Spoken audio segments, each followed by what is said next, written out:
That always happens. That always, Hello, wrestling fans, and welcome to Slice of Time, where we go back 25 years ago for all the news and results in professional wrestling. 25 years ago this week, and I am joined this week by Senior Archie Mitchell of World Championship Customs, and of course, here on the WrestleNet Radio Podcast Network, If You Smell What the Arch is Cooking. thank you, and hello everyone.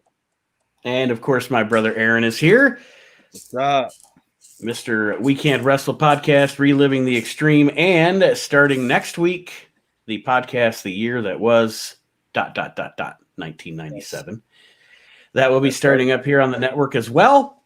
And a credit to, I have not done this in the past, and I thought I better start doing this just because. A credit to the fact that we pull all of the news and results for this show. I pull them from the Pro Wrestling Torch newsletter from 25 years ago, just so everybody knows.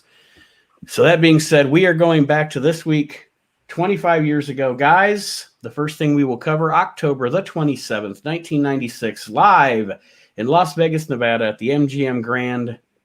It's Halloween Havoc, 1996. 30 years ago this week. With an attendance of Halloween Havoc, if I can recall. It really was. I look at the card here, and it's actually pretty decent. So the opening contest, here you go, Archie. You know, you said it was going to be decent, and it starts off with Dean Malenko pinning Rey Mysterio Jr.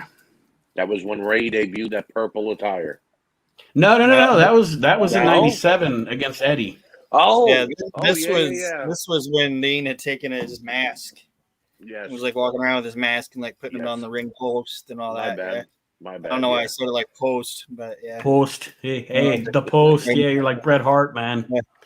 Hey, Nobody Nobody for the Canadian nobody hit fans. post like the Canadians. it's the Halloween Havoc. Bret always, the Survivor Series, the SummerSlam. He always put the in front of it. Like, I don't know. It always stuck out to me that he would do that. All right. Dean and Eddie had some bangers in WCW. That it didn't matter if they were on a Nitro, a pay-per-view, or a Saturday night. Mm-hmm. It's like they read each other like a book and would just go, I trust you, you trust me, let's just go out there and do it. One of my favorite Dean and Ray matches always sticks out to me was the first Spring Break Panama City Nitro.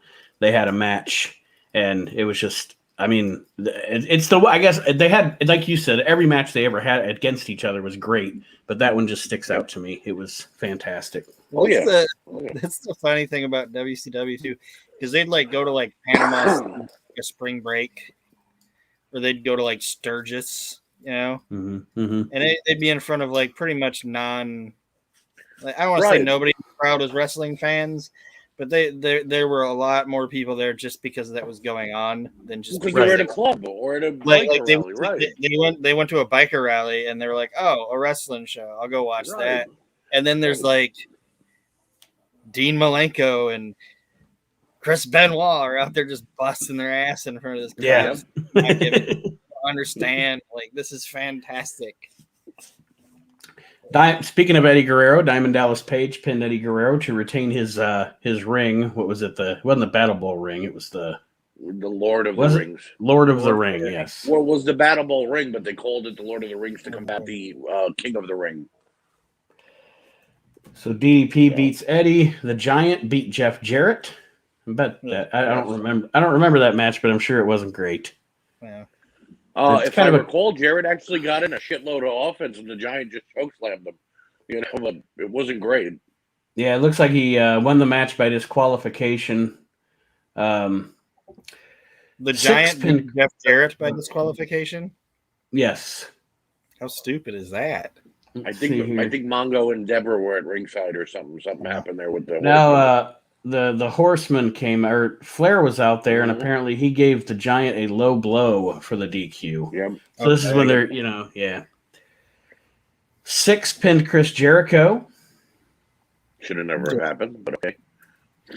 I think that one had Nick Patrick making a quick 3 count. That was kind of how that went down. Lex Luger beat Arn Anderson with a torture rack. A lot of times Luger's pay-per-view matches were just random. You know? Yeah. Yeah. He wouldn't. It wouldn't. It wasn't. It wasn't until they put him with the Giant as a tag team that he actually got booked matches like 2 weeks ahead for the pay-per-view. Yeah, you know Luger's big matches and big feuds and stuff seem to always, to me, as we go through this, we'll discuss it more and see if I'm right or wrong. But to my mind, his shit usually seemed to finish up on like Nitro, like his big feuds and stuff. He wouldn't, like at pay-per-views, then he'd just be wrestling like, Lex Luger against Rochester Roadblock or something, just some random match with Luger in it, just have him on the show. I mean, you think about it too. He won the WCW title from Hogan on a Nitro, but then dropped it back to Hogan a couple weeks later on pay-per-view. Yeah.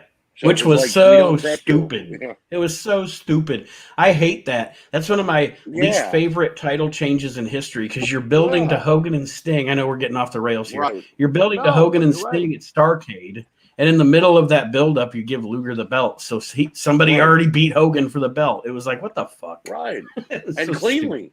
Stupid. And cleanly. It wasn't like, then you had Sting beat Hogan with all those shenanigans, and it was like, really? Yeah. This is what we waited a year for? Screwed the pooch on that one. Steve McMichael and Chris Benoit beat the Faces of Fear when Benoit pinned Meng. Okay. Kevin Nash probably no-sold the whole match. Oh, yeah, probably.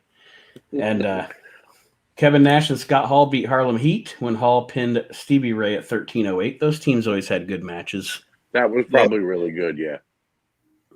This was when Hall and Nash were still, I don't want to say playing nice, but still like, Yeah, they weren't being douchebags. People, yeah, they were like, all right, we'll play. Right. We'll play nice for a little bit. Still learning. They didn't start acting, what do I want to say? Like the word you used, Aaron, with the big dogging. They didn't start doing that until they were pissed when Bischoff fired Waltman. Right. And after that, they were pretty much like, you know what, it's on. And they became a big fat pain in the ass after that. They were like, fuck this shit. Here's the thing though. You hired these two guys who had nothing to lose to begin with because Vince would have still paid them to stay in the WWF. Right. So you hire them. They come in, you bring their buddy because they asked you to. And then you fire their buddy a little less than a year later. After basically making him the scapegoat of the NWO, he would take beatings, he would steal the belts, he would do a bunch of bullshit.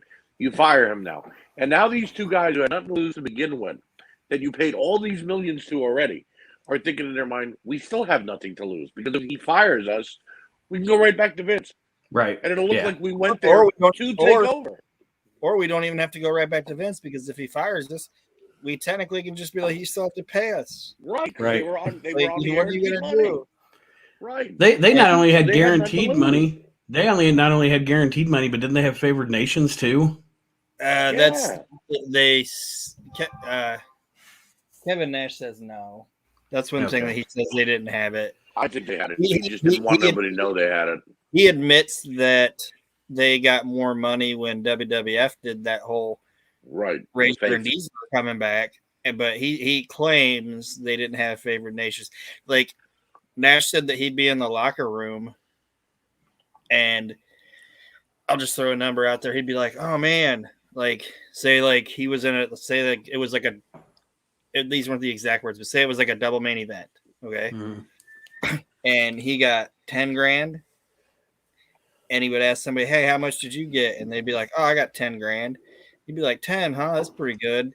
Yeah, it's not as good as the 15 I got though. Right. Like like even if he didn't make more, he would try. He would just tell somebody that he made more. He was stirring that fucking pot. And I love the fact that when somebody tries to call Nash or roll out on their BS, like you think back to when Nash had that spat with CM Punk on Raw, and Punk was like, "It's not 1993 anymore. You don't know what makes a superstar." And Nash's words back, and it's always his words back whenever he gets called out on being a bit of a douche.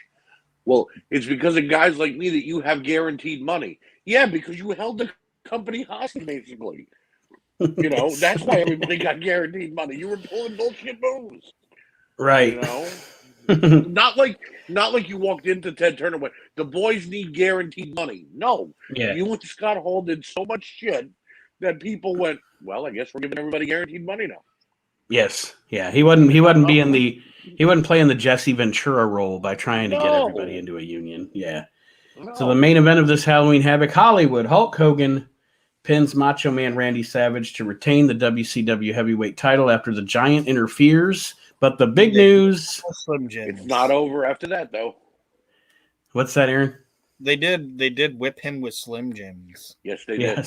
Yes. The big news here, of course, Rowdy Roddy Piper makes his appearance in WCW to end this pay-per-view with him and Hogan shooting. And, this is good Piper at this pay-per-view because I've always said there's two Roddy Pipers. There's good Roddy Piper, and then there's Roddy Piper where you just don't, what the fuck is he talking about? What is he, But this right here, he was on this night. The back and forth with him and Hogan was really good. And even Hogan going, look, brother, being the perfect, he was like, look, I'm willing to admit you're the man, brother. That kind of a deal. Right. And kind of backpedaling from Piper. And Piper shooting, of course, they bring up WrestleMania and et cetera, et cetera. But back then, at this time, that was a big surprise because I don't know about you, Archie, but me watching at the time with Piper having just been quote unquote president of the WWF earlier in the year, right? You always thought Piper was going to be that old guy that just stayed with the WWF, right? Or if he didn't stay in the WWF, he went to an indie, did something, at a local show.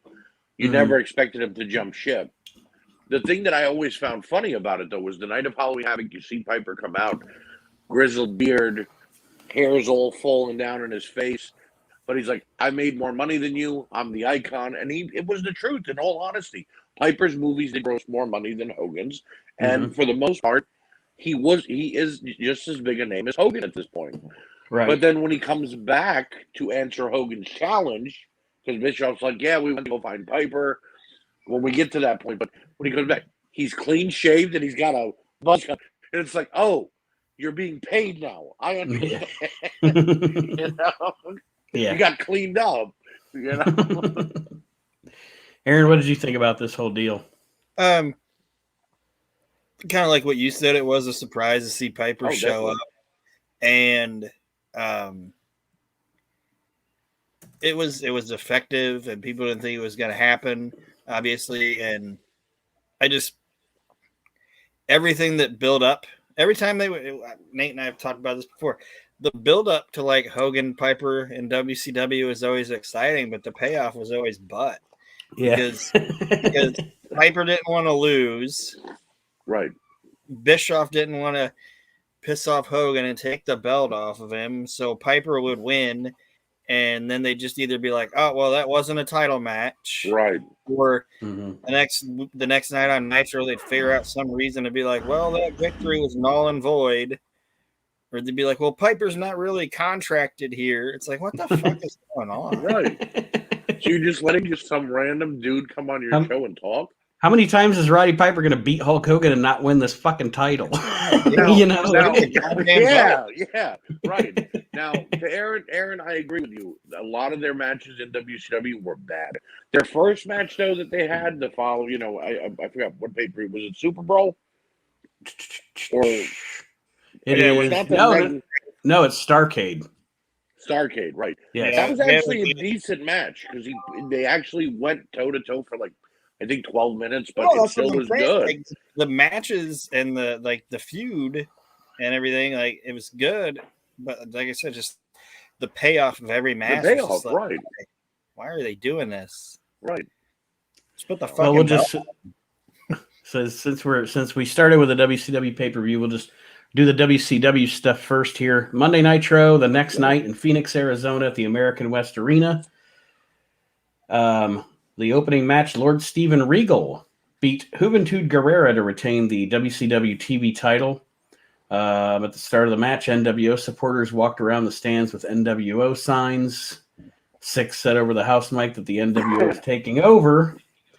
And then Regal wins the match. in 3 minutes. So I'm not going to say it was. I wanted to say that it was probably a good match, and then I saw it was 3 minutes, so I doubt it was that great. Regal doesn't even get started.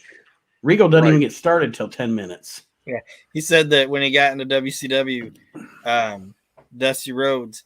First off, he said the first time he met Dusty Rhodes, because he got signed by Bill Watts. Okay, Regal. Mm-hmm. Regal got signed by Bill Watts, and he said, "When can you start?" And he said, "I can't start for a month."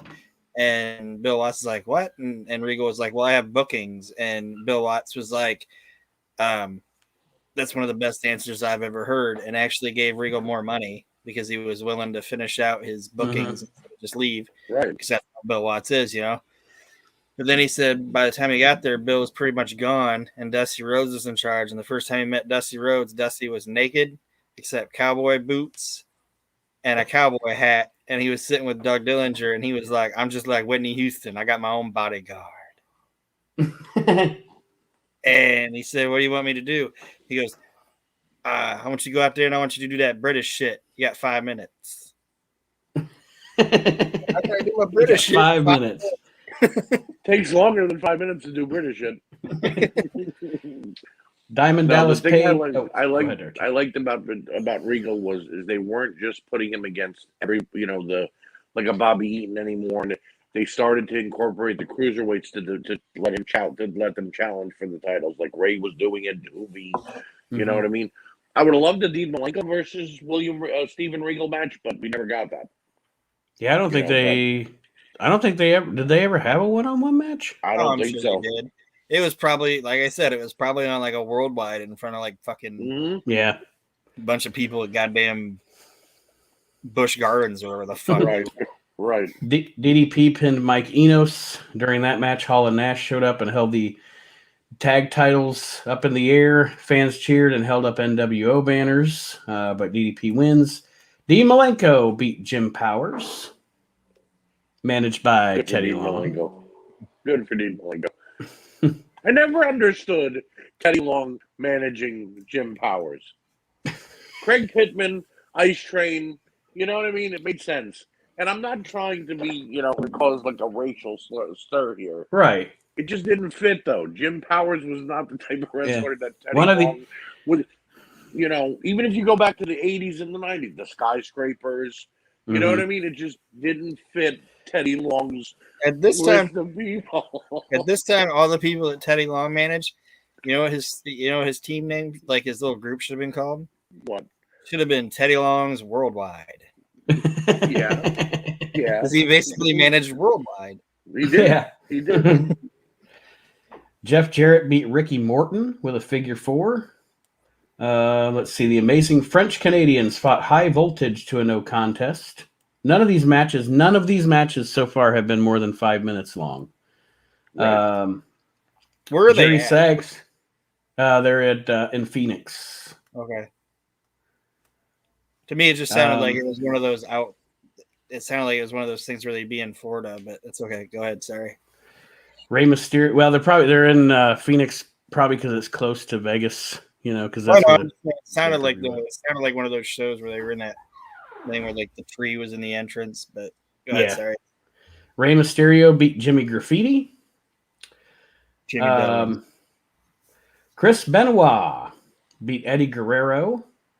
After Steve McMichael rammed Guerrero in the ribs with the metal briefcase. I'm sure it was. It doesn't have a time listed here for that one. That means they let them go. Let's see. Scroll down here. Storyline matches. Yeah. Okay. Booker T beats Lex Luger by countout at 11:40. Luger saw Sting in an entranceway and leapt over the ring barrier to confront him. Sting disappeared before Luger could get to him. So Sting playing the games. Yeah, we're early on here with the crow gimmick. But Luger was still a bad friend. He wasn't going out to say, "Hey, come help WCW." He was going, "Are you going to join the NWO?" And that's just a bad friend. But Eric Bischoff on TV or broadcasting said, Last time we saw Piper, he was the acting president of the WWF. I don't know what's going on in Piper's life, what's going on in Piper's mind. I don't know if Piper knows after listening to that interview. So he was playing up the appearance of Roddy Piper at Halloween Havoc. They showed several minutes of the confrontation from the night before. And then Hulk Hogan and Ted DiBiase came to the ring, and Hogan cut a promo on Savage and Piper, and that's how they closed the show, was with Hogan posing. You always had the there was a while there where the only person that, until Bischoff gets in the NWO, Hogan would come out and cut those promos, and the only person that was people that were ever with him were DiBiase and Virgil. And it was a sight to see Hogan sitting there with one of his biggest rivals from the 80s. You know what I mean? Watching his back, being his mouthpiece to a certain extent until he decided to say something. But after like the second time he would go for the pose down, like 2 weeks in a row, week 3, he'd be like, okay, can we get a different promo now? Can you not pose? Can you actually fight? Can you have a match now? You know what I mean? Yes. Hogan was using that 30-day non-compete clause of not having to defend his title back then, when it was you didn't have to defend it at all times. Yeah. You know what I mean? He'd go weeks and weeks and weeks without defending that belt. He made Brock Lesnar look like a defending champion. Well, here's the news from WCW. Last week, Hulk Hogan reportedly extended his contract with WCW for an additional 3 years. It was set to expire at the end of the year. Hogan, of course he did. Hogan told people that before extending his WCW deal, that WWF offered him millions of dollars a year guaranteed. Yeah. Control of main event booking, a win over Shawn Michaels at WrestleMania, and a slot producing a show for the USA Network. That sounds like a Hulk Hogan story, doesn't it? Yeah, I buy that. I mean, it is what it is. He was a box office success, but there is not a bigger fucking liar in the history of wrestling than Hulk Hogan. Like his stories are ridiculous. And Vince was still pissed at him at this point. So why was he going to offer him all that? I can see him offering him the money, but he wasn't going to offer him, carte blanche. Do whatever you want, brother. It's all yours. You can beat the whole roster. Yeah. In one night, you'll beat our entire roster. What is your thoughts here, Aaron? Well, I mean, he did that because he wanted to basically bluff WCW. So good for him. And Hulk Hogan, one of my favorite things I ever heard him say was, somebody asked him if he would do stuff like that back in the day and everything, and he was like, "Of course I did. Why do you think they called me the Hulkster?" Stir the pot, brother.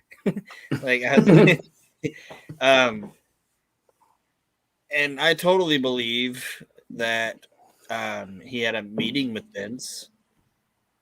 Oh, I'm sure, or at least a phone call. But it wasn't all that. And frankly, at this time, Vince couldn't have afforded that. Yeah,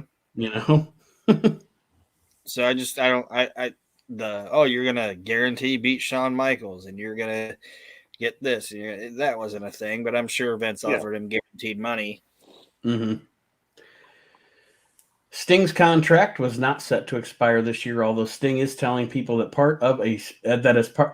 Sting is telling people that as part of the storyline he and WCW are apparently running with, where Sting will claim he is a free agent. It appears he is going to play a lost soul until finally returning to the Sting of old, which does not happen. Sources say Sting actually extended his contract recently and is locked up with WCW for a number of years, although there is no word on the terms of the supposed deal. What was that, Archie? I'm sorry. I said that would have been pretty funny if after all that time being up in the rafters as a Crow, just 1 week he comes out as Surfer Sting. Okay, I was going to say he comes out of Starcade. Hey, guys. He does this. Yeah. He does that. He's real happy. And he's like, look, I'm sorry. I just need a little while to relax, but I'm back to myself now. I'm on Prilosec. Doctor, help me. It sounds like an emotional drug. They gave me that Zymbalta, they tell you the side effects are bad. When I took it, I was like, "Ow! You're better." But the doctor didn't tell me. I feel big as a bear and quick as a cat. I was going to turn into Brandon Lee, though. I mean, that was the worst I'd picked of them all. This is classic WCW, the way WCW operated. After going to the trouble of setting up a P.O. box in Rhode Island and having an 800 ordering number separate from WCW's, NWO merchandise actually arrives with a WCW return address on the invoice and a WCW product brochure. That's the kind of shit WCW would do. Like, so much shit would slip through the cracks and stuff. It's funny. We almost did a good job. Yeah. Yeah. Roddy Piper finalized his deal with WCW on Friday, October 25th, after several weeks of top-secret negotiations. The day of the show, he was denying to friends that he was going to appear on the pay-per-view. He or someone else informed McMahon of his decision as a courtesy, considering his history with the WWF. The WWF publicized that Piper was joining WCW on their 900 line all weekend to try to steal WCW's thunder. Acting opportunities may have been the deciding factor for Piper, who had negotiated with WCW in past years but never signed. So apparently he did Vince the old school courtesy of giving him the heads up that he was joining WCW, or at least negotiating with WCW. Right. Look, I'm tired of fighting Goldust. I'm going to WCW to fight Hulk Hogan. This is the way it is, brother. Or I'm sorry, not right. brother. That's Hogan. Right. Like I said, I don't think Vince was clamoring to keep Piper. Nah. Obviously. No, I mean, he probably, after the Goldust, I mean, the Goldust feud only happened because Scott Hall left, or Scott Hall failed that drug test, Yeah. So other than that, you're right. I mean, he probably just would have been the on-air president or whatever. All right, here we go. WCW Saturday Night TV tapings. All right. October 22nd in Rochester, Minnesota. WCW taped the October 26th edition of Saturday Night. Dick Slater and Mike Enos beat High Voltage in the opener. Tony Schiavone interviewed Harlem Heat regarding their Halloween Havoc match. Jeff Jarrett beat Roadblock. That was probably the best match ever. And then after this, Harlem Heat's interview was redone. So I don't know. Booker T. Booker must have dropped a racial slur. Yeah, that's what I was going to say to her. Fucking cracker. Oh, we got to redo that. Harlan Nash, we coming for you, crackers. Eddie Guerrero pinned Mr. JL. I'm sure that was fantastic. Yeah. Eddie Guerrero versus Jerry Lynn. That had to be good. Yeah. Oh, yeah. Dean Malenko pinned Alex Wright. That was probably good, too. Tony Schiavone interviewed Dean Malenko, who talked about facing Rey Mysterio. Dean said he would talk slowly so Rey could understand him. Jimmy Graffiti. I kept my promos. Go ahead. What's that? Plus, I kept my promos anyway. Right. Dean said, I'm going to talk slowly so Ray can understand me. You talk quickly? Wait a minute. What? When did that happen?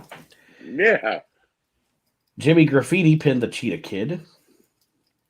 Jimmy Graffiti actually got a win? Yeah.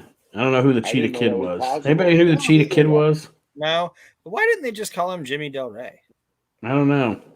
And why did they have to call him Jimmy Graffiti? Why couldn't he be Jimmy something else? Yeah. Why did it have to be Graffiti? Well, and Jimmy why did something else is a silly name. He was like Brad. Yes, it is. But I mean, you basically took Jimmy Del Rey from the WWF just because you enjoyed taking their wrestlers at the time, and went, you know what? We're going to repackage you as Brad Radford. Because that's all he was. That is not exactly why Jimmy Del Rey went to the WCW. They were hiring everybody in the WWF. I know, but they didn't just scoop up Jimmy Del Rey. Nobody's come out right exactly and said what happened, but Jimmy Del Rey apparently did something in a hotel with a woman that was so bad that the WWF in 1996 was like, "You gotta go." Like, you gotta go, and we're shaking. It was so bad.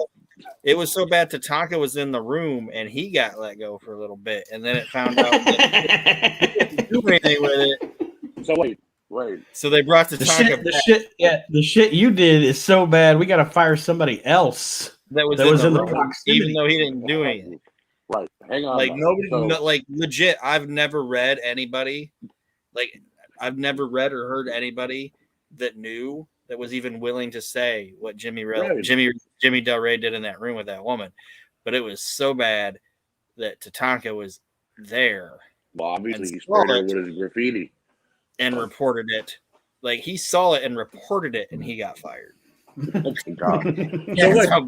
So wait, Tom was just sitting there like, all right, look, by the way, Chris, yeah, we're going to be letting you go. But I squealed. What do you mean? It's like, but you didn't stop it. That's basically what. But I squealed. No, but so let me get this straight, though. Jimmy Del Rey got fired. Tatanka got fired. And Tom Pritchard got a bad haircut and stuff with Skip in a He wasn't in the room. He wasn't in the room. No, but like that was they had to stop the heavenly bodies and immediately tell Tom Pritchard, we're going to put you in Candido because he needs a tag team partner. We have nothing for him. Chris Benoit pinned Craig Pittman with Teddy Long. Tony Schiavone. I find that to be a bad match, probably, even though it was Benoit. Yeah, Schiavone interviewed Benoit. Wildcat Willie walked around off camera telling fans to boo Benoit.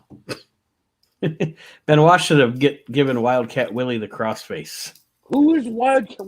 Oh, the you know, the mascot dude. The mascot. Yeah, he played by Jives. In case you didn't know that. Bill Dundee the guy was in that costume. No, not Bill Dundee wasn't Jives. Bill Dundee was he was Sir William. Oh, okay. Jives was the guy that and it actually was Jeeves, but Dusty used to call him Jives. I know. He was the guy that Bobby, like Regal would slap him around, and then Bobby Eaton would pick him up and be like, "You're all right, brother." It's okay. It's all right, man. It's all right, brother. So he was Wildcat Willie though. Yeah. The rumor forever was that it was Lanny Poffo. Like people try to should have been.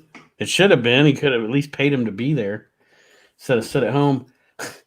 The Faces of Fear beat Rage and Chaos. Tony Schiavone interviewed the Faces of Fear and Jimmy Hart. Hart called woman Fancy Nancy. That sounds like Jimmy Hart, doesn't it? Listen here, Fancy Nancy. Fancy Nancy. And referred to. Remember Legends House? Did you ever watch Legends House, Nate? I know it's that kind of your but did you ever watch it? I watched it, but I didn't watch it all. When they did it, like the season finale, all the wrestlers said something that they had never told anybody before. Mm-hmm. And it was like the first time that Pat Patterson had acknowledged on television that he was gay. Right. Okay. So then everybody was like, oh, big news coming out of Legends House. Pat Patterson's gay. I was like, the biggest news to me, or the biggest surprise, is that Jimmy Hart isn't.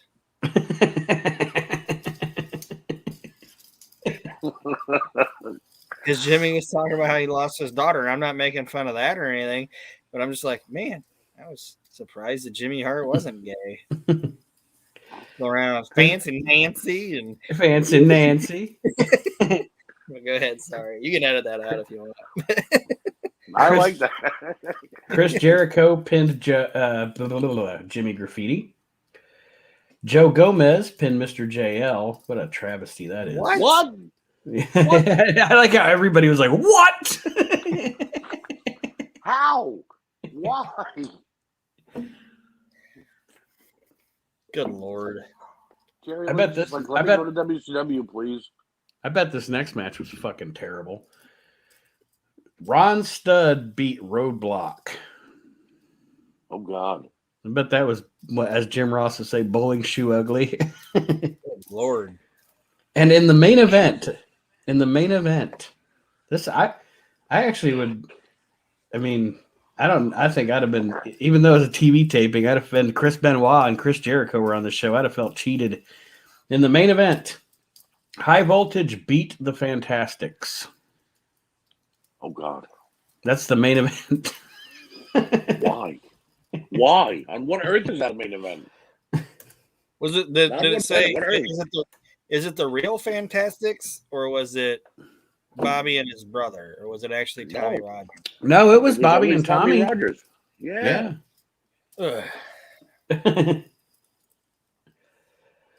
All right, let's see. We'll go on to the WWF here. How goddamn great was Tommy Rogers? Good Lord. He was good. That dude was fantastic. Not joking. Not I know fantastic. I must say that dude was fantastic. Not on a playoff. That dude was fucking great. Fucking great. I don't know why the WWF never did anything with him. I really don't. I think he was there in like 97 for like a minute. He was in that he was in that cruiserweight tournament. Him and Bobby both were, weren't they? Yeah, they wrestled on Raw. Yeah, that's right. They had a match on Raw, and nobody gave a shit because nobody knew what was going on.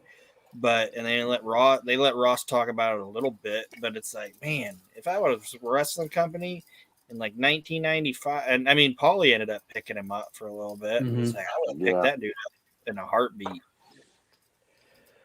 All right, October 28th, Monday Night Raw, of course, taped October 21st in the Fort Wayne show that we talked about last week. Double J Jesse James beat Salvatore Sincere. That was probably a barn burner. That was a butt match. Yeah. This is funny. Doc Hendricks began plugging WrestleMania and the banquet, the Hall of Fame banquet. Steve Austin interrupted him and told him nobody cares about 8 old farts getting a trophy handed to them. this is such. I love Austin, man.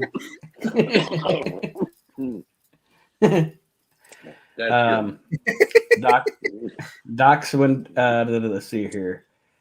Doc said Brett was standing by live in Calgary. Austin said Brett should be there in person and added, it's things like this that are going to get someone's ass kicked. Yeah, that 8 old farts thing is funny. Nobody cares about 8 old farts getting handed a trophy. Crush beat Aldo Montoya. Prison Crush, right? That's what it sounded like after it happened. Yes. Let me see here. They plugged that Brian Pillman would be interviewed live on Raw next week from his home. Uh-oh.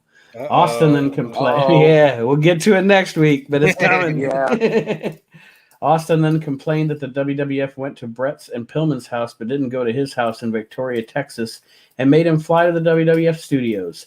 Austin said, if you're going to have a party with some crippled freak, you better believe I'll be there. Austin made fun of Pillman's raspy voice. Tonight, man. Yes, he is.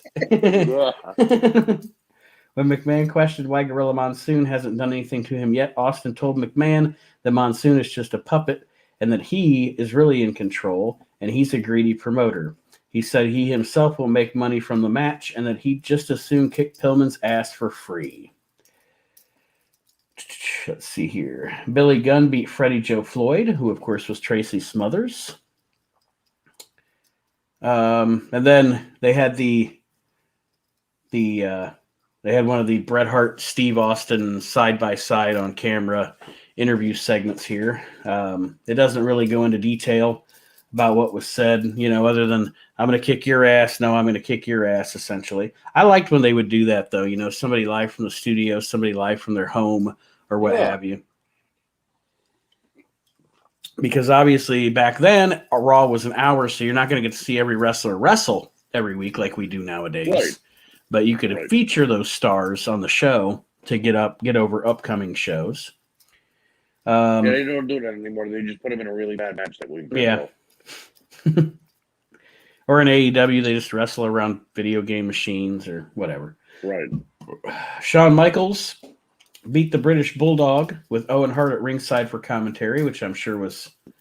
It actually says here. Owen Hart said Michaels should wash his hair and cut it. I love Owen. He was really he didn't do commentary very much, but when he did, it was great. King of the Ring 96. He's like Jake Roberts out here. He's 72 years old. Oh, no, I think he said 67. 60. See, he just picked some arbitrary number. 67. What's he doing out there, old man? Like most guys would be like 80 or whatever. Yeah, 67 years old. Good shit. Owen interfered for the DQ. Sid made the save. The show closed with Sid and Michaels arguing after a misunderstanding.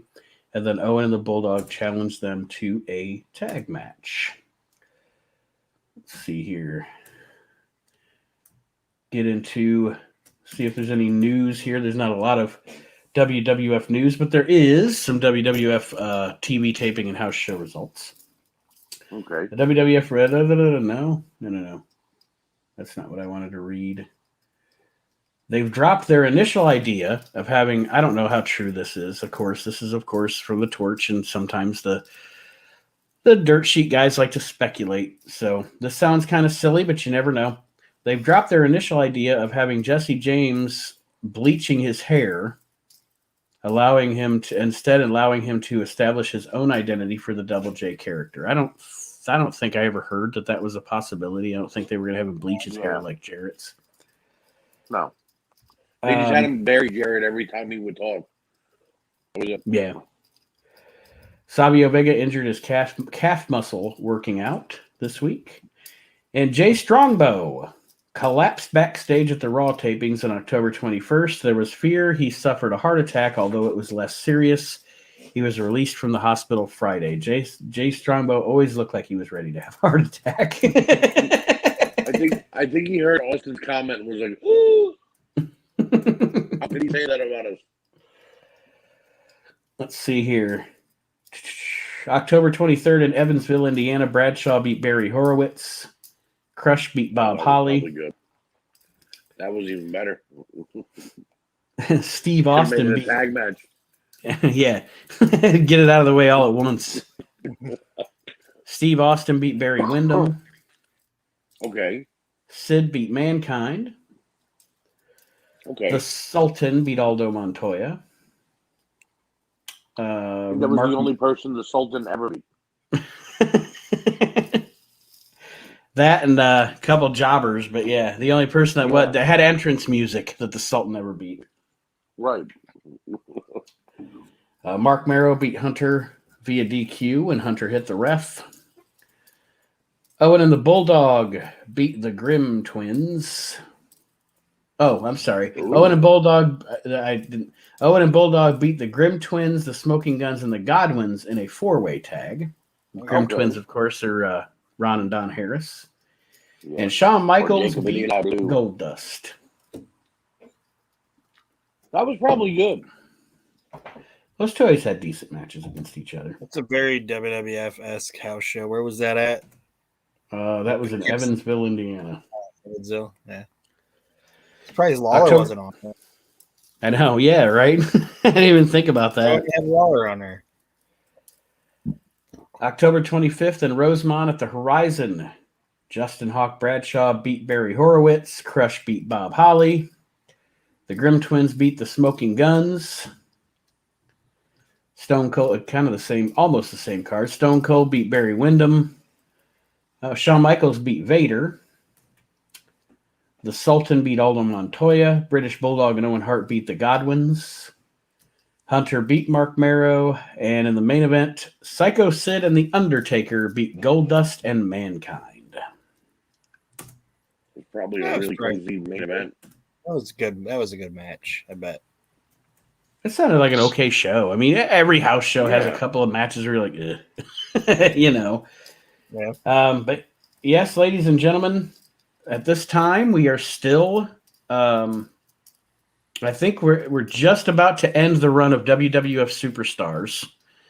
It's going to be going away at this point. It's on the USA Network, but we still have it. So here we go. We have some WWF Superstars taping results here.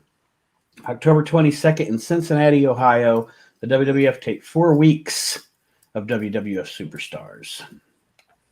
And Salvatore Sincere main evented 3 of the 4. The Smoking Guns beat the New Rockers. Okay. Which I actually dug the New Rockers, but anyway. Yeah, they weren't bad. Hunter Hearst Helmsley beat Alex The Pug. The Pug. I liked Alex Porto and GWF. I did too. Diesel and Razor Ramon beat Aldo Montoya and Barry Horowitz. No, they didn't. Glenn Jacobs and Rick Bogner beat Aldo Montoya and Rick Jacobs. It was not Razor and Diesel. Shawn Michaels beat Archie's boy, Salvatore Sincere. Sincerely. Yes. Jesse James beat Frank Stiletto. Okay. You think Stiletto was the heel? Oh. Like that? Oof. I'm not going to edit out Jimmy Hart might be gay, but I might edit that out. Oh, Stiletto heel? That's a great fucking joke. I picture him coming to the ring. Picture him coming to the ring with like a woman's high heel in his hand. Flipping it, being This was a big enough weapon to take down Hogan. You don't think I can take down fucking the Pug or whoever he's fighting? Steve Austin beat Lou Marconi. These are classic for those of you that weren't 90s wrestling fans, these are classic jobber names. These names, you hear these names, you're like, yeah, I saw this guy every fucking week losing on Superstars. So this was in Cincinnati? Yeah. It sounds like these are guys that were like over like on the like East Coast. Are these Italian Stallion guys? That's what I'm thinking. Because he had his troop of jobbers that he would. Yeah. That's what I'm thinking. See, he was like the fabulous Moolah of East Coast jobbers. Until the Hardys themselves took it away from him. Stalker Barry Windham beat Brian Costello. Goldust fought Mark Marrow to a double disqualification. They had to redo the finish for some reason, so after the match originally ended, Goldust returned to the ring and challenged Marrow for the match to continue. Marrow agreed, and they quickly fought to another double DQ, but instead of just Hunter interfering the second time, Hunter and Windham both interfered. Okay. Flash Funk debuted and won a squash match. Yes. They don't say who he wrestled, but Bart Gunn and Freddie Joe... He won a squash. Yeah, that's an old joke back to another show we did, I think. Bart Gunn and Freddie. The thing with people were winning squashes and gourds and shit. Yeah. Go ahead, sorry. Bart Gunn and Freddie Joe Floyd beat Billy Gunn and TL Hopper. It sounds ridiculous, but it was probably really good. Yeah, because those are all four really talented. Those are really four really talented people. Mm-hmm. Yes, they're just an excellent match, but the gimmicks are just fucking ridiculous. Yeah. Like if they would have just let that be Bart Gunn and Tracy Smothers versus Billy Gunn and the Dirty White Boy. Right. 10 times better. The Sultan beat Dave Haskins. I don't even know who that is. Jesse James beat the Goon, who of course is Bill Irwin. Yep. I don't like Bill Irwin. I know. Bill Irwin is a guy that me and Aaron part ways on. I'm a Bill Irwin fan. I liked him in GWF. I didn't mind him there. I didn't like him anywhere. We're getting a Goon Elite very soon. Yeah. You can keep it. I want the Goon, I'm getting it for you. I want the Goon, and I want the Goon, and I want the Mean Mark Callis. I want me Mark Callis. Y'all keep the Goon. No, if you're getting Mean Mark, I'm sending you the Goon. That's all there is to it. And I'm going to autograph it to Aaron from TL Hopper and Bill Irwin. I love how one of them used their gimmick name and the other one didn't. And the guy that is the gimmick of the toy is the guy that signed his real name. Right. Yeah, that was fun. Billy Gunn beat Bob Holly. Mark Henry beat Crush in a tug of war despite interference by Goldust and Hunter Hearst Helmsley. It's ridiculous. Wrestling's fucking ridiculous. I love it. And in two dark match main events that would not air on TV, Sid Vicious, Mark Marrow, and The Undertaker beat Goldust, Steve Austin, and Mankind. What a way to just throw Mark Merrow into a tag team. Yeah, no shit. One of these things is not like any of the others. Right. Like everybody walked in the room to talk about their match, and they were like, "Mark, what are you doing here?" I'm in this match. No, you're not. Quit lying. Fucking Get the fuck out of here. Yeah. And Shawn Michaels pinned Hunter Hearst Helmsley to retain the WWF title. So that was that Superstars taping, and that wraps it up for WCW or for WWF. I'm sorry, and I have to pee. I will be right back, guys. I have to pee too. I need something to drink. Yeah, I'll be back.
Oh.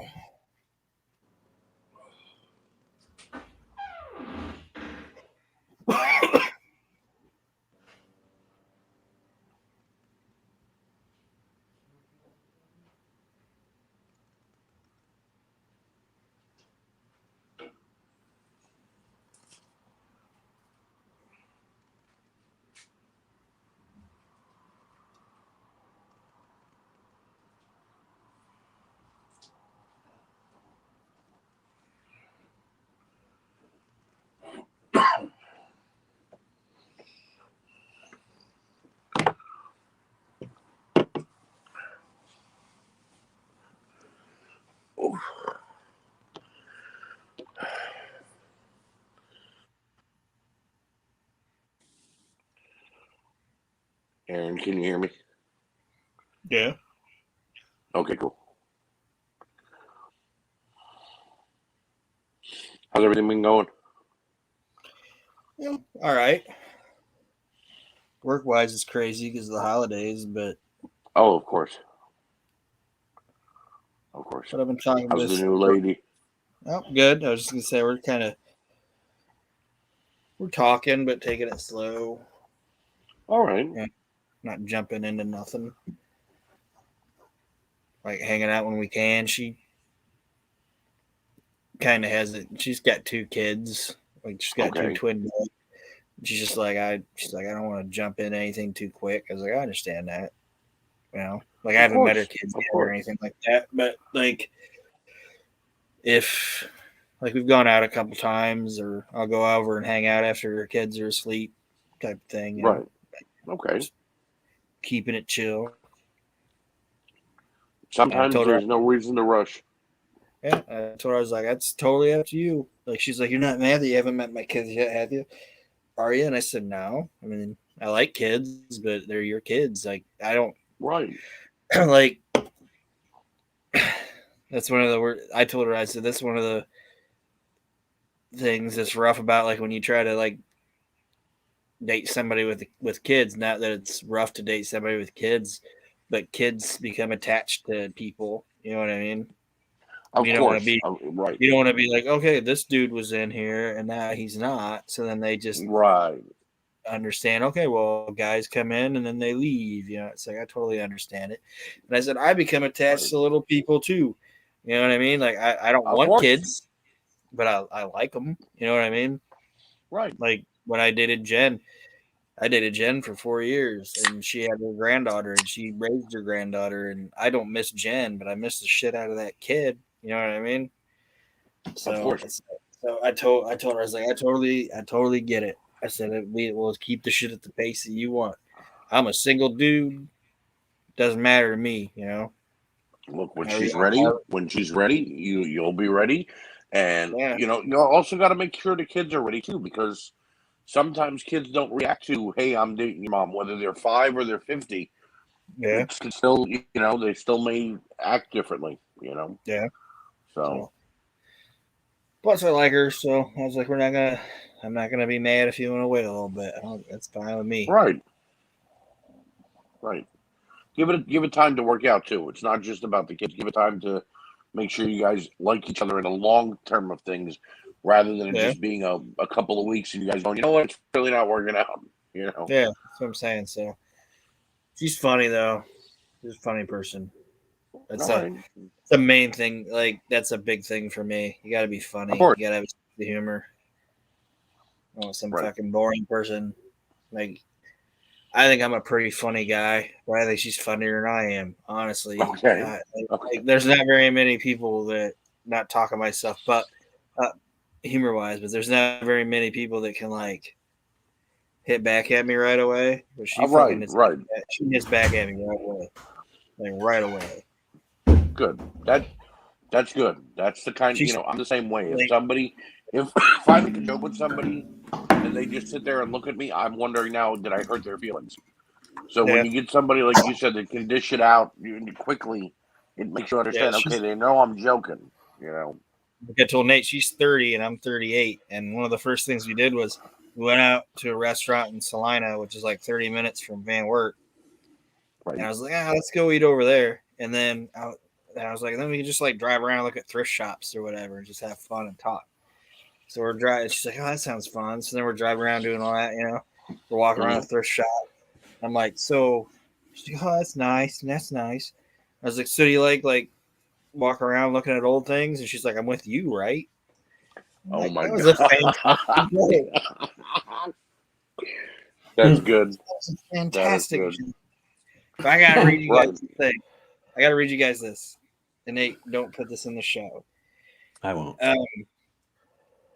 I didn't write it. I'm just saying, like, you know that sports Canoe or whatever, like, you know what I'm talking about? Sports Kita. Yeah, sports Kita. Sports Canoe. I like that better. Whatever. They had this thing up, and you know they'll do like things where they'll be like this person hated Vince McMahon's character or whatever. You know what I mean? Yeah. Yeah. We were like top WWF says he hated his character. I'm like, I'll read that. And it was basically Foley talking about how at first he didn't like the Mankind character, you know? Mm-hmm. Right. Well, this one guy was like, I actually remember watching Mankind beat The Rock. Or what, like, anyway. Then there's this guy, and his handle is no hating on Jewish. That's his name. No hating on Jewish. You guys can't see No it. hating on Jewish. Okay. No hating on Jewish. He says Vince the Boss treated kind of like, I think what he's okay. Vince the Boss treated kind of like he was Jewish by having him thrown off the top of the cell. Why does Vince the Boss hate the Jews? Jesus. What the hell? What is that garbage? My eyes just went cross hearing you read that. Yeah. Vince the Boss. Vince the Boss. Like Vince the Boss, and boss is in big letters, treated kind of like he was Jewish by throwing him from the top of the cell. Why does Vince the Boss hate the Jews? And then Steve Mack 123 was no hating on the Jewish. Pretty sure he doesn't hate the Jews. Why do you always troll like this? You're legit crazy. So, no hating the Jews must everything that he comments on is about how somebody hates the Jews. It's usually Vince the Boss. Vince the Boss. This Steve Mack 123 is done with it. He's over it. He's like, why are you always doing this? ridiculous. You can leave it in if you want, but I was just like reading it. I'm like, what is happening? It's still real to me, damn it. I hate you, Vince Vaughn. So this guy is like Vince McMahon treated Mick Foley like a Jew and had him be thrown off the Hell in the Cell. It's like, what does that mean? I think the Jews are worried about a little more than just being thrown off the cell, but you know, that's just me. No one that was ever thrown off the cell was a Jew. Right.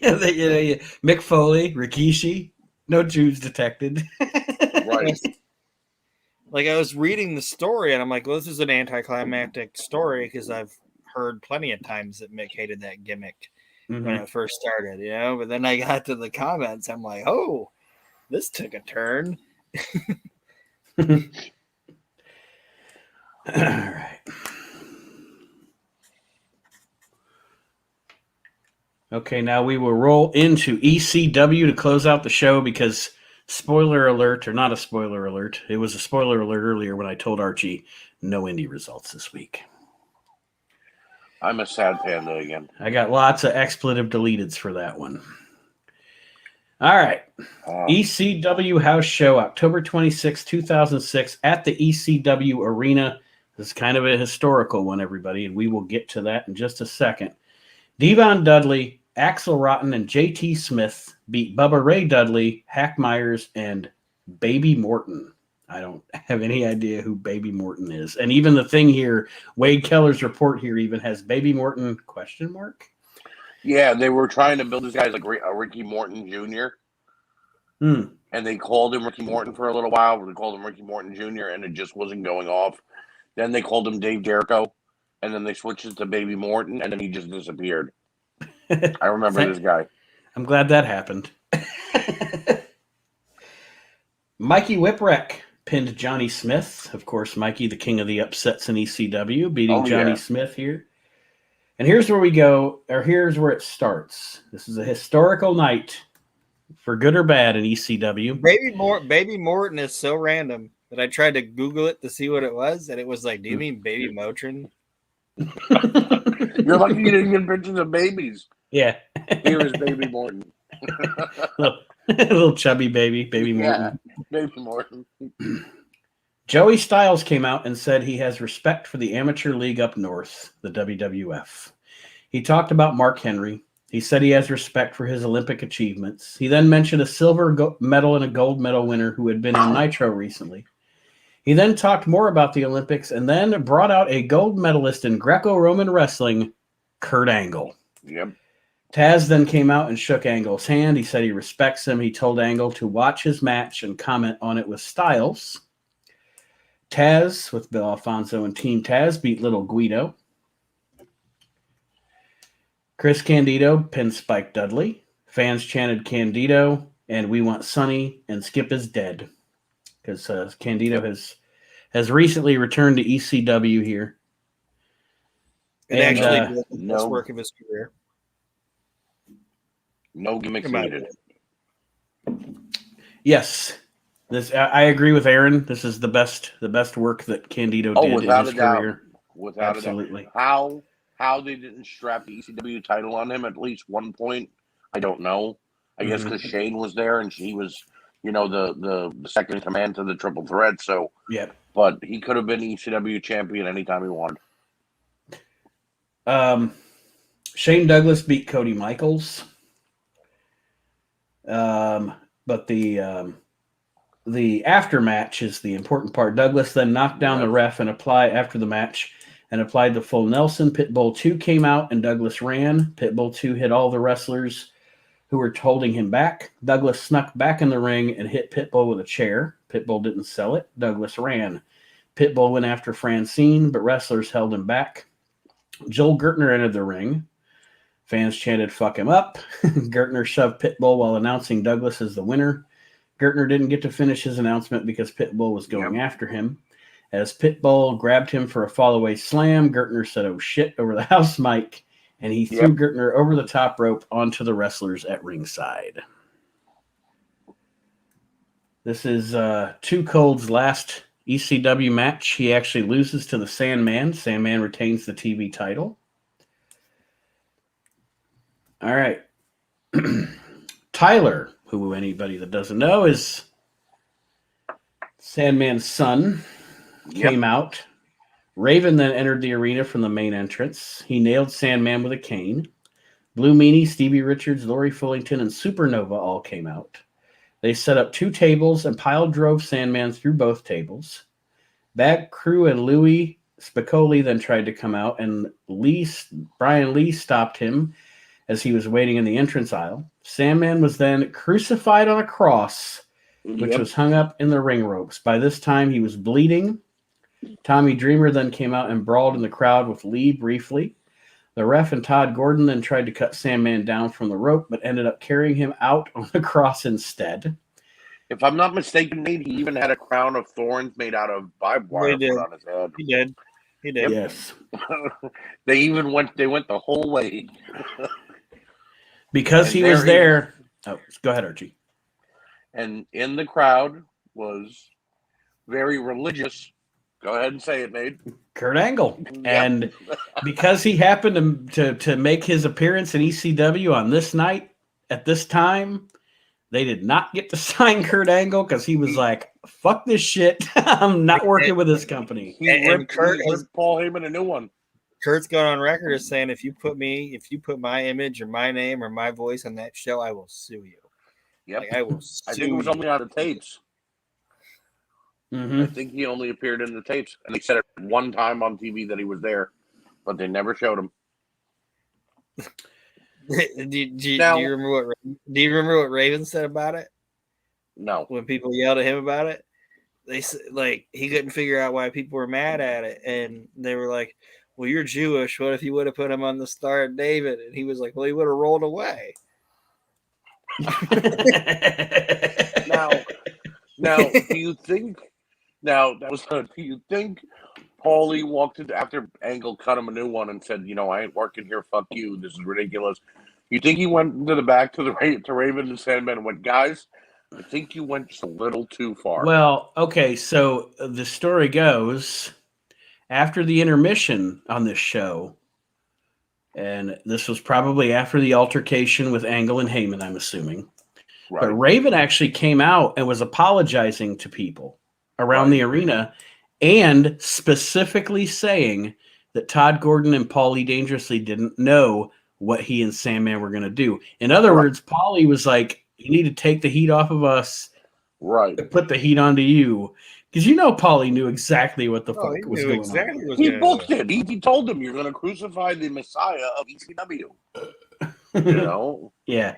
And Stevie talks about it, and he talks about when him and Meanie were down there strapping Sandman to the cross and like wrapping the barbed wire around him. He said, like, Meanie was looking at me and was like, this is fucked up, man. You shouldn't be doing this. This is fucked up, man. The Eliminators beat Terry Gordy and Steve Dr. Death Williams. I'm sure that was a kick-ass match. Probably great. This is also a match, another thing that ECW used the footage from this next match for years. Tommy Dreamer and Brian Lee in the scaffold match. Yep. I think Brian Lee goes through like 6 fucking tables or something, three stacked. It was the goddamnedest thing you've ever seen until New Jack threw fucking Vic Grimes. Yes. Right. And it was Tommy's comeuppance because before then, Lee was constantly putting him through tables. So it was Tommy's finally saying, I got him back, was the receipt. Yeah. And then I think Lee goes to WWE after that. WWF after that. Not that long later. Not too long. Yeah, maybe about a year. What is this? This is, not less than a year before the... Less than a year, yeah. Before the Disciples of Apocalypse, which is one of the most boring factions in wrestling history. Yep.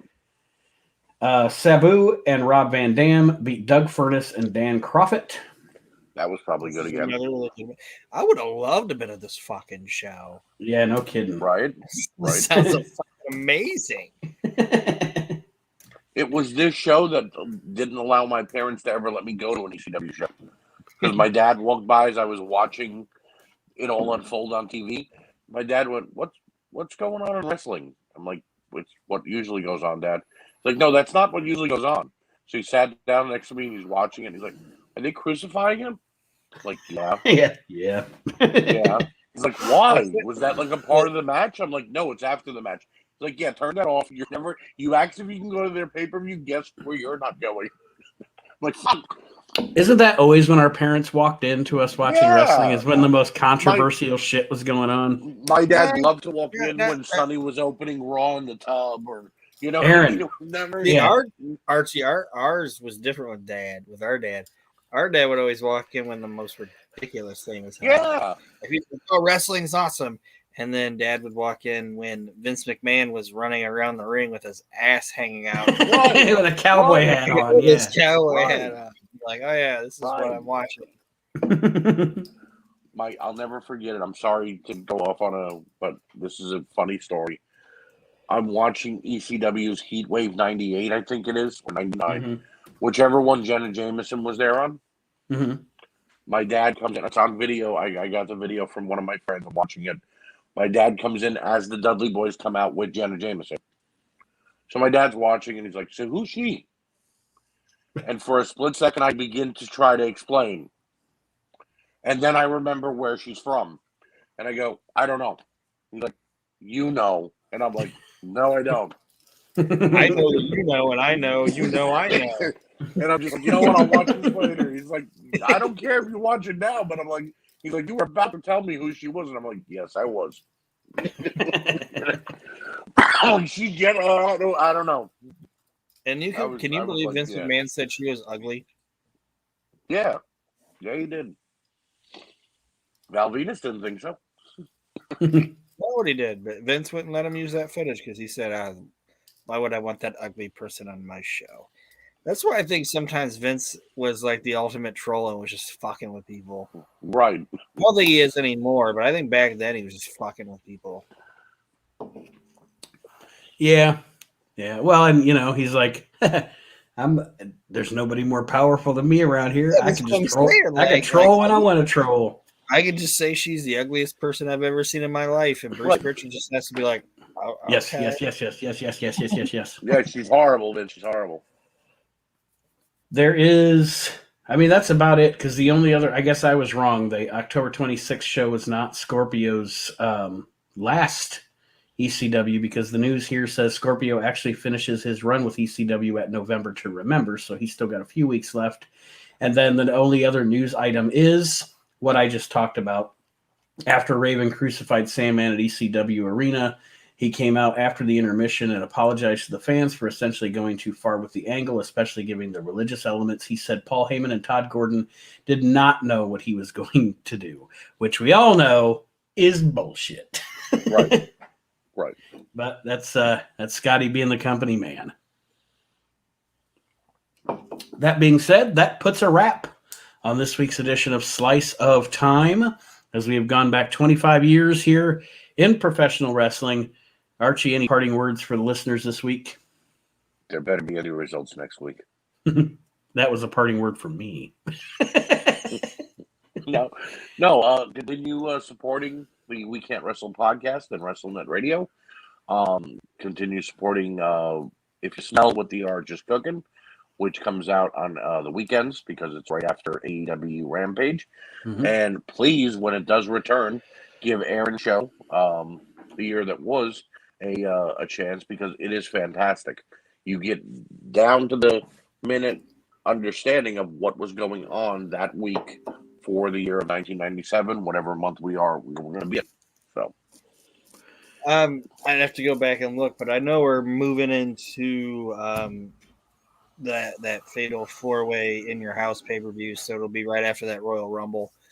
I can't remember if there's a batch of shows before that, or if that's right what we're going into, but we haven't recorded in like a year, so I don't know.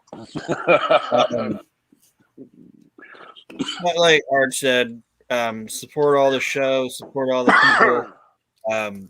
Don't forget that there's other guys out there hustling, like Arch on the Customs website or Facebook page, and the Asylum and all those guys. So just support all them. They're friends of ours. So yes, they are. Thanks for listening to this show. Thanks for listening to the We Can't Wrestle podcast, which we're going to be reviewing. Yeah, which on the We Can't Wrestle podcast this week, we're going to be watching the, I believe it's September 1st, 1997 Monday Nitro 1. I told everybody on the site that there was significance to each one of those shows. The significance of that show is that's the My Spot Nitro. So that's what we will be watching. What you guys chose not to watch, just so you know, is now, wait, the first. It's the My Spot episode, not the make fun of Arn Anderson liver spot episode, right? No, it's that one. It's My Spot, Your Spot, His Spot, Liver Spot. Okay. It's when it's when the it's when the NWO make fun. Okay. Yeah. Okay. And then the shows you guys didn't vote to watch were the Ricky Steamboat NWA return and the first McMahon Stunner, but that's okay. We'll get to those points eventually. Yeah. And I'm sorry I'm rambling, but just keep on listening. And like you guys said, Reliving the Extreme, the We Can't Wrestle podcast, Maximum Gold, all that shit. Listen to all of it. Chad Austin always likes to joke like that I have too many shows. Pretty much that's his gig. He's like, which group, which show? What are you doing? What are we doing? How are we doing this? Yeah. But anyway, when he's on something that's not Reliving the Extreme, when we're done, he's like, what did we just do? Yeah.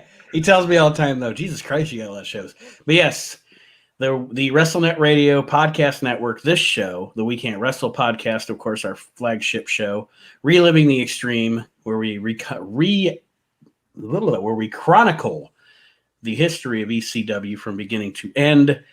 If you smell what the arch is cooking, the Asylum Wrestling podcast, the year that was, I probably missed one. Hey, Maximum Gold. Yeah, Chad's right. We have too many shows. I'm just kidding. Yeah. It's all for you guys. And of course, as Aaron said, our extended family World Championship Customs, the Asylum Wrestling Store, the Virtual Asylum. Lots of shit happening. And we are on the cusp of it. So I want to thank Aaron and Archie for joining me this week on Slice of Time. Yes. And we'll see you next week. Everybody. Yes, so we'll see you 25 years ago next week, everybody.